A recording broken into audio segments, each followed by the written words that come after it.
Floor of the house Goa राज्याचे मुख्यमंत्री doctor Pramod सावंतान म्हाका एश्युरन्स दिल्लो की आमी हायकोर्टा मार्फत एफिडेवीट दितले आनी ह्या घरांक आनी देवळान केन्नाच हात लावपाचे ना कळ्ळें. ह्याच्याय पयलीं जी ही लिजां ही पयलीं पासून आसा, आतां फक्त लिस्ट ट्रान्सफर केला. सो ही पयलीं पासून केन्ना हात लावना, आतांय लावचे ना. आनी त्या हेचेर आमचो सरकारय ठाम आसा, आमी सिरियस. आनी जेन्ना हांव कंपनी कडेन उलयलें तेन्ना कंपनीन कितें सांगलें की जें घर आसा त्याच्या मध्ये बफर झोन दवरूंक 50 मिटर्स, त्याच्या भायर आमी करतले. जस्ट बिकॉज लिजान आसा म्हणून आमी करचे ना.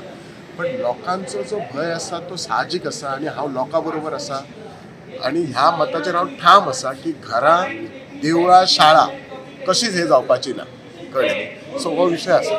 पण सर ते फ्लोर ऑफ द हाऊस जरी तुमकां दिले आश्वासन तरी रिटर्न अजून काय ना न्हू कोणाक, म्हणून लोकांमध्ये भंय आसा. सो इनफॅक्ट तुमकां सांगपाचें म्हटल्यार आज हांवें परत तो इश्यू काडपाचो प्रयत्न करतलो, म्हजो आसा. एंड आय वील आस्क हिम केन्ना पर्यंत म्हाका टायम फ्रेम दिया.